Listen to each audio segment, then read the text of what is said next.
Assalamualaikum warahmatullahi wabarakatuh. Hello everyone, my name is Ilyan Nugraha from class 9G, and I am going to show you an example of a narrative text in the form of a story. And the title of my story is The Diligent Girl and the Lazy Girl from a Hungarian folk tale. Please enjoy. Hungarian Folktale: The Diligent Girl and the Lazy Girl. Once upon a time, there lived an old man and an old woman. Each had a daughter from their previous marriage. The old woman was always angry with the old man's daughter and did not like her the slightest bit. Things went from bad to worse until one day the old woman chased the girl away from home, saying that she should seek work. The girl walked and walked until she walked past a pear tree, and the tree spoke to her. "Where are you going?" the tree said. "I'm going to find a job as a servant with a rich family," the young girl replied. "Please come here and get rid of my dry branches, and I will do you a good deed in return." The young girl did as she was told, then got rid of the dry branches. Then the young girl walked on her way until she walked past a grapevine, then the vine spoke to her. "Please come here and hoe around my roots, and I will do you a good deed in return." The young girl did as she was told, then hoe around the roots around the grapevine. Then the young girl walked on her way until she walked past a crumbling oven, and the oven said, "Please come here and make me tidy and clean, and I will do you a good deed in return." The young girl did as she was told, then make the oven tidy and clean. Then the young girl walked on her way until she walked past a broken down well. "Where are you going?" the well said. "I journey to find work," the young girl replied. "Please come here and make me tidy and clean, and I will do you a good deed in return." Then the young girl did as she was told, then built the stale water out of the well, then walked on her way until she met a tiny dog, and the dog said, "Please wash me, brush me, and trim me, and I will do you a good deed in return." And then the young girl cleaned and trimmed the dog, and the dog thanked her, and she walked on her way until she saw a beautiful house. There were fairies living in the house. The fairies asked the purpose of her journey, and so the young girl told them. And the fairy said, "Why don't you stay here and become our servant? Here there are 7 rooms. You must sweep out 6 rooms every day, but you must never go to the 7th room." And so the young girl worked for a year and a day, and at the end of the year, the young girl said, "I would like to leave now and go home to show my father what I've earned." "You have been a faithful maid," the fairy said. "You did as you were told, so now we're going to show you what you've gonna earn." Then the fairies opened up the 7th room and said, "Come here and lay down on top of the gold coins. Roll over, and whatever sticks to you is yours. Then lay down on top of the silver coins. Roll over, and whatever sticks to you is yours." Then the young girl did as she was told, then stood up and bid farewell to the fairies.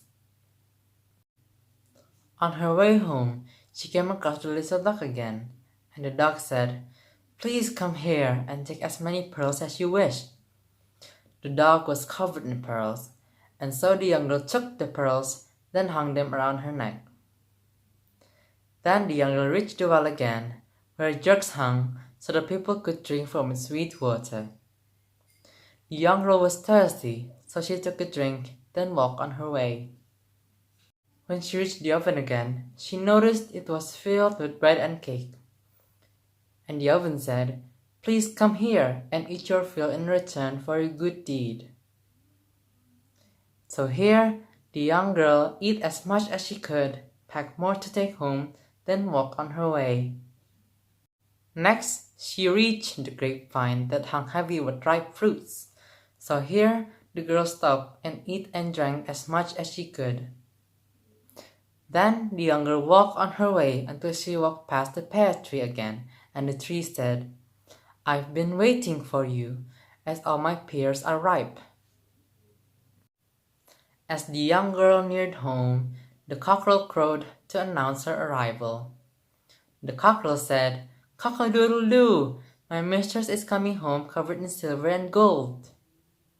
When the young girl heard the cockerel's corn, she ran home to bring joy at last to her old father. "Cock-a-doodle-doo! My mistress is coming home covered in silver and gold." The old woman shouted, "Be quiet! That's not true." The cockerel scorned again. "Cock-a-doodle-doo! My mistress is coming home covered in silver and gold." Then the old woman said, "You've earned very nicely indeed, but now my own daughter will go forth and work for a rich family, and she will earn a great deal more than you've managed." When the old woman's daughter reached the pear tree said, "Please come here and get rid of me of my dry branches, and I will do you a good deed in return." But the girl said, "I will not ruin my pretty white hands and my lovely tiny feet, no matter what happened." When the girl reached the grapevine, it asked her to hoe around its roots, and to expect a good deed in return. But the girl said, "I will not ruin my pretty white hands and my lovely tiny feet, no matter what happens." Next, she reached the oven. The oven asked her to repair it, and it would do her a good deed in return. But once again, the girl said, "I will not ruin my pretty white hands and my lovely tiny feet with disgusting mud and clay, no matter what happened." Next, she reached the beautiful big house and asked if she'd be allowed to sleep there for the night. The fairies living there asked where she was going, and so she told them. In reply, the fairies asked her to stay and to work as their maid. And so the fairies said, "Here there are 7 rooms. You must sweep out 6 rooms every day, but you must never go to the 7th room." The girl did as she was told and sweep out 6 rooms every day and ignored the 7th room. But after a while, her curiosity forced her to open the 7th room. Through her horror, she realized it was filled with snakes and frogs. They bit her and stung her so terribly that by the time she managed to escape, she was covered in blood. And so, she left the fairy's house with no payment at all. On her way home, she came across the little dog again, and went up to ask for some pearls, but the dog said, "You refused to help me, and now I refuse to help you."